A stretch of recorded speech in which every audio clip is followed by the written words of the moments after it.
Je souhaite maintenant la bienvenue au président de la commission d'enquête internationale indépendante sur l'Ukraine, M. Erik Møse.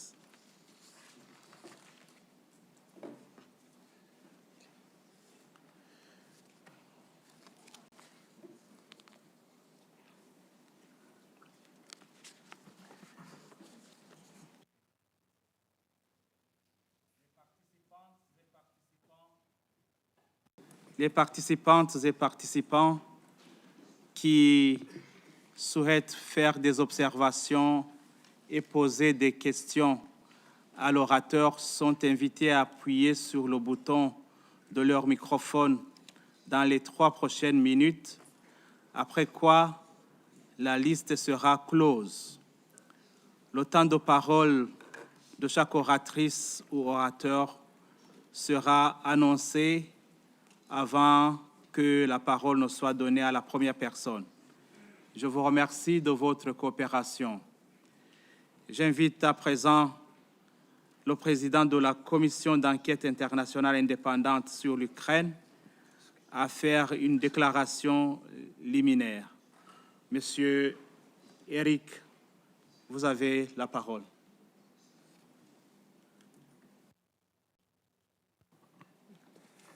Distinguished President, Excellencies, the Independent International Commission of Inquiry on Ukraine is pleased to brief the Third Committee of the General Assembly on its findings so far during its third mandate from April 2024.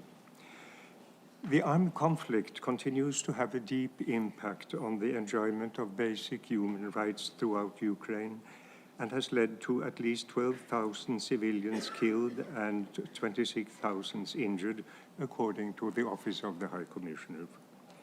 The Commission has also followed the developments in the Kursk province of the Russian Federation. The Commission has previously found that Russian authorities have committed a wide array of violations of international human rights and international humanitarian law.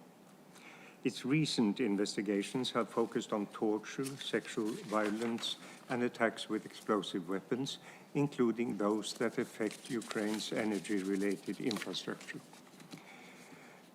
The current liquidity crisis at the United Nations has severely affected the staffing of the Commission Secretariat and our ability to travel. Our investigations have therefore relied primarily on remote interviews while maintaining our usual standard of proof. We extend our gratitude to victims, witnesses, and organizations for the information received. The Commission appreciates the cooperation received from the government of Ukraine and regrets that its request for information to the Russian Federation remained unanswered. Distinguished President, Excellencies, based on a body of evidence collected since its establishment, the Commission has now concluded that Russian authorities have committed torture against Ukrainian civilians and prisoners of war as a crime against humanity.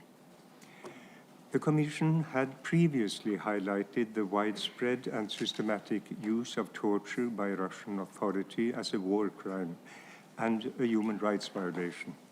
Recent investigations have established that Russian authorities have committed torture in all areas of Ukraine where they took control of territories, as well as in detention facilities.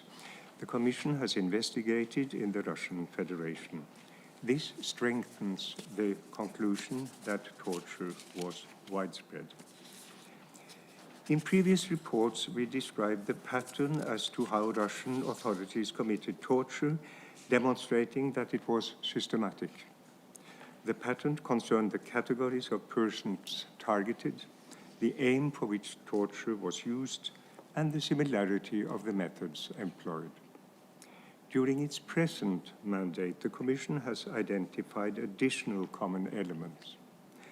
One of these concerns the use of violent practices by Russian authorities against detainees. These practices have been transposed to detention facilities run by Russian authorities in areas they occupied in Ukraine. Another common element concerns the recurrent use of sexual violence as a form of torture. Moreover, the Commission has found that personnel deployed by Russian authorities to detention facilities acted in a coordinated manner and according to a division of labor in perpetrating torture. Witnesses described orders to commit torture and a prevailing sense of impunity. Illustrating this, a former detainee stated that during beatings, a perpetrator said, "Nobody can stop me. I will do to you whatever I want." Based on these findings, the Commission has now concluded that it has sufficient evidence to determine that the Russian authorities have acted pursuant to a coordinated state policy and thereby committed torture as a crime against humanity. Victims of torture and sexual violence reported grave and often irreparable physical and psychological consequences. Former detainees also described that the Russian authorities denied medical assistance even to detainees who were clearly in a poor state of health. For example, a former detainee described how doctors carelessly put a small piece of gas on very large wounds, stating, "You ought to die anyway."